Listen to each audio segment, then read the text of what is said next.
because Zach's got something he's got to be at 5:25. Bryson Daily, Kevin Jennings, Shedeur Sanders, Cam Ward, and also Ashton Jeanty are finalists tonight for the Campbell Award. That's a pretty damn good list with those ties to Texas, Zach. Yeah, and some of the better storylines, really, of the college football season. I love watching Bryson Daily play, Ashton Jeanty. I thought he should have won the Heisman Trophy, even though I love watching Travis Hunter play. And, man, the quarterbacks, they're going to be a big story, obviously, as we always get ready for the NFL draft. So pretty damn good list. Zach, how are you doing emotionally after having to watch Ryan Day win a national championship? You know what? I will even admit it. Seeing the way that his players embraced him afterwards, I'm not going to say, it made me all warm and fuzzy, and now I'm like, oh, look at the Ohio State Buckeyes. I wanted to see Notre Dame come back and win that game, but I'm okay with Ohio State winning, and now I think the conversation's interesting because people that said, like I was one of them, I'm like, okay, if Ohio State, if they don't win a national championship, and I remember saying this, and they got to get rid of Ryan Day because they lost to Michigan 4 years in a row. And, right, the standard there is to beat Michigan, win the Big Ten, and then win the national championship. Well, they didn't get the first two, but then the last one does obviously trump the other two. So he's going to be their guy now for the foreseeable future. Probably most of these preseason polls, when you look at coaching rankings, he'll be in the top 3.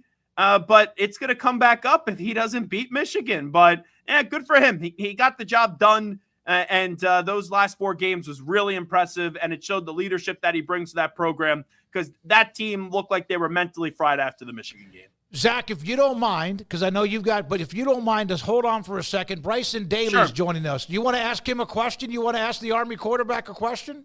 Bryson Daly, I've talked to him before. He's one of my favorite players in the country, but I'll let you guys do the interview. I've talked to Bryson before. No worries. Yeah, we have too, but we'll come back to you if you don't mind. Thank you very much, okay. Zach Gelb, Infinity Sports Network, Campbell Tyler Rose Award. Back to Zach Gelb, Infinity Sports Network. You had him on. He just looks like that's the face of who you want to defend the country.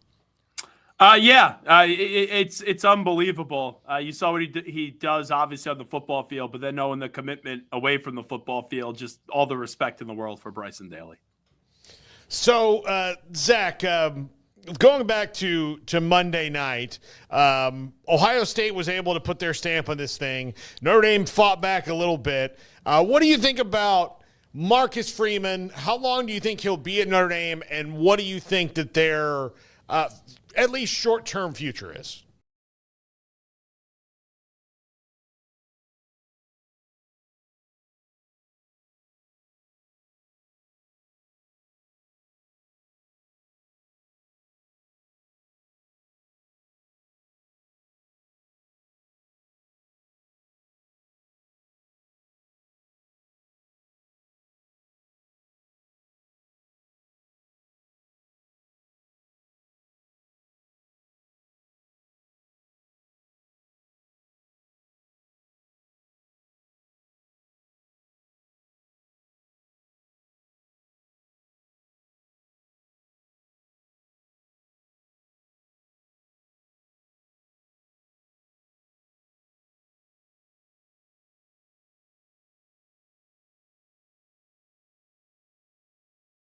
I would say that if they could get back within the next 2 years into the Final Four of the college football playoff, I'd be very impressed. I look at Notre Dame, as Marcus Freeman showed you, can win a national championship there this year, but it doesn't mean that you're going to be in the national championship game next year. But the way the playoff is designed in a 12-team format, it's designed for Notre Dame to get in. So if they got in after losing to Northern Illinois back in week 2, you could afford probably to have up to 2 losses as long as they're like 2 quality losses. If you lose to Northern Illinois, then you probably have to win out like what they did. So in terms of his future, I don't think he's leaving Notre Dame to take another college job. Maybe down the road, if eventually Ryan Day left because that is his alma mater, maybe he would go to Ohio State. But, I would say that he's probably, if he's in college, it's at Notre Dame. If not, I do think that the NFL jobs are going to be calling. I think he can coach in the NFL, and the NFL right now is an easier lifestyle than what it is being a college coach. So I'm going to do what a lot of reporting's already done. How do you feel about 14 teams, Zach? Hate it. I would not do it.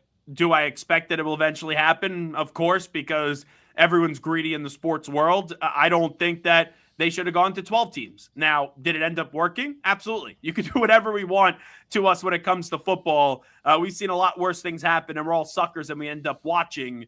But I would say keep it at 12. I think that they'll eventually expand it. Personally, I thought it should have only, if they were going to expand it to 8. But no, I would not want to see 14. I think that would be a mistake. But ultimately, they have us by the you-know-what when it comes to football, so it doesn't really matter what they do. Would you like to see more than one network broadcast the entire college football playoff bracket, or does that matter to you? It doesn't matter to me. If they want to give me a fat paycheck and have me call games, sure. Put the game on the Mars network. It doesn't matter to me. What I will say, though, in terms of changing when it comes to college football, and I said this when the format, I started to understand it, I would not guarantee a conference champion, like the 5 Power 5 conference champions, 4 of them get a bye spot. I would just say you're guaranteed a home game. And I don't think this will happen because I know the sponsorships in the bowl games. If you get a bye, I do think you should get a home playoff game too. So I would like to see, right, when you get into the Final Four, that's when the big bowls end up starting. But I just know from a dollars and cents standpoint, that's not going to happen. What are your thoughts when it comes to teams that didn't make it, but now more people know about them? South Carolina, Iowa State, UNLV, among others. The numbers of teams that had a chance that didn't get in get a little bit out of this anyway. Yeah, I'm fascinated to see how we're talking about South Carolina next year. Full disclosure, I like Shane Beamer a lot, and I know he could rub some people the wrong way. And you have Lenora Sellers coming on back, which is massive. Now can you go take that next step because you were in the mix this year? Now can you go maybe be in an SEC championship game? Can you get into the college football playoffs? So I think they are definitely compelling. And then you look at a team that didn't make it. Now they don't need no introduction, but that's Alabama. I love Kalen DeBoer. I think Kalen DeBoer is a really good coach. We saw what he was able to do at Sioux Falls, and we saw what he was able to do at Fresno State and taking Washington to a national championship game. But them missing out on the college football playoff this year is unacceptable. He knows that. And now in year 2, you're going to have to make it, or else there's going to be serious questions about the future of Alabama football. All right, let's go to the NFL. Zach, Aaron Glenn to the Jets. I love the hire. I think the question about the Jets, though, is can the owner and his kids stay out of the way? Yeah, with Brick and Woody Johnson. So I'm fine with the hire. I know some Jet fans will say, well, we just did the defensive coordinator. That was the big guy in Robert Saleh, and that didn't work. So I understand why Jets fans say that. But I think most people say, oh, he's one of our own. He was on the staff years ago, played for us, obviously, or played for the Jets, I should say.